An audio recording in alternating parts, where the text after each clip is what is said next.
song for you in traditional American Sign Language. Now, here's the same song, but it's in a specialized version of American Sign Language just for music. You might actually recognize this riff. It's from Don't Wanna Fight by Alabama Shakes. So which one connects you more with the music?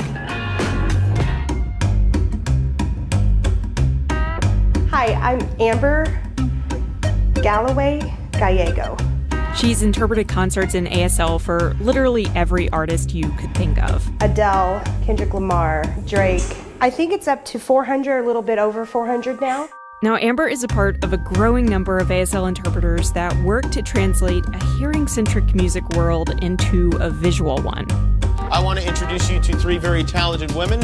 Please welcome Holly Maniati, that's Holly, and Joe Rose Benfield, and Amber Galloway Gallego. Each of these women is a nationally certified sign language interpreter, and even more importantly, they have fun with it. ASL, American Sign Language, is fairly new. It was only technically really approved in the early 1960s, saying yes, it's an official language. It has its own rules for grammar and syntax, and there are 5 parameters that everyone has to follow.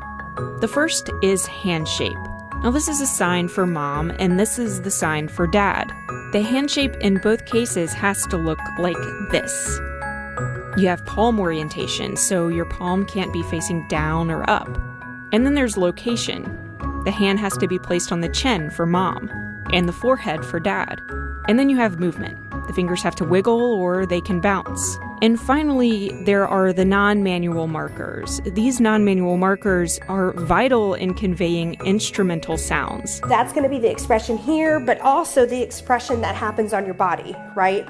Like, usually it's like mom, but it's like da. The deaf community is made up of a diverse group of people who have a wide range of residual hearing. Some might be able to hear lower frequencies like drums or bass, but not higher frequencies like vocals or guitars. And of course, everyone can feel the vibrations of music, especially at live events. So what the interpreters have done for many years is they've ignored the sounds and solely focused on the English. So this is the sign for music, right? Like this, can you see it? So you'll hear music, and this is what the interpreter does.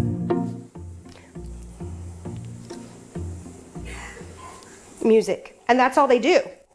And that's what they have been doing for years and years and years. So here's how Amber solved this problem. I thought about basses and how thick they sound, right?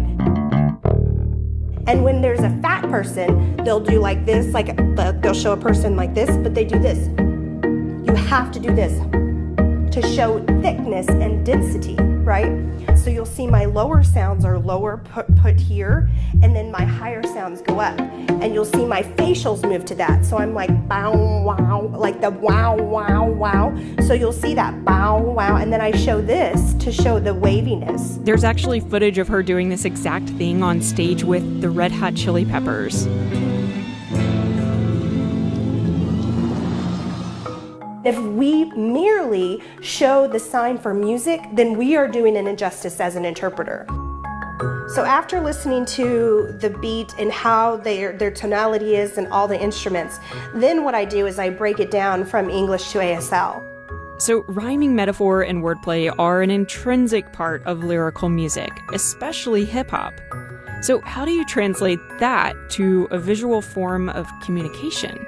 Let's look at Eminem's The Monster featuring Rihanna. Okay, where he says, in the draft, turn nothing into something, still can make that straw into gold chump. I will spin Rumpelstiltskin in a haystack. Rumpelstiltskin is the fairy tale about straw turning into gold. So that part is where I take it, and I take the rhymes out of my pocket and I write, and then I show it like that, like I'm expressing it. That's how you express. And then I show it become a gold record. And then I say poom, where he says chump, where it's like I beat you. Of course, this all has to happen at the rate in which Eminem raps. It's payback, Russell Wilson falling way back in the draft. Turn nothing into something, still can make that straw in the gold chump. I will spin Rumpelstiltskin in a haystack. You can also combine two signs in ASL to convey wordplay. Amber did this with Future's Fuck Up Some Commas. That, fuck up some commas. Let's fuck up some commas. Let's fuck up some commas. This is the sign for like commas, like showing the number, but I did it with the fuck up, with fuck. So I did that. So you might not be able to rhyme in ASL, but you can certainly get the cleverness across. You have to truncate your signs to be able to keep up with the beat, to make sure it's looking like rap. Since the enactment of the Americans with Disabilities Act in 1990, concert venues have been required to provide interpreters for deaf attendees. When asking to get services, that is the biggest barrier that we have in the world today. It's vitally important that concert venues hire interpreters who understand the emotional power of music. Like, for example, like the national anthem. Like, if you were to interpret Whitney Houston's, it's going to be drastically different than like Barbra Streisand's, right? And we can't just say, I'm standardizing this sign and this is what I'm going to always sign. Like for the sign brave, right? You do brave. And I'll see some people just go through the motions of the actual signs and then they'll do brave. And Whitney Houston's still saying, you know, going through her long ass brave.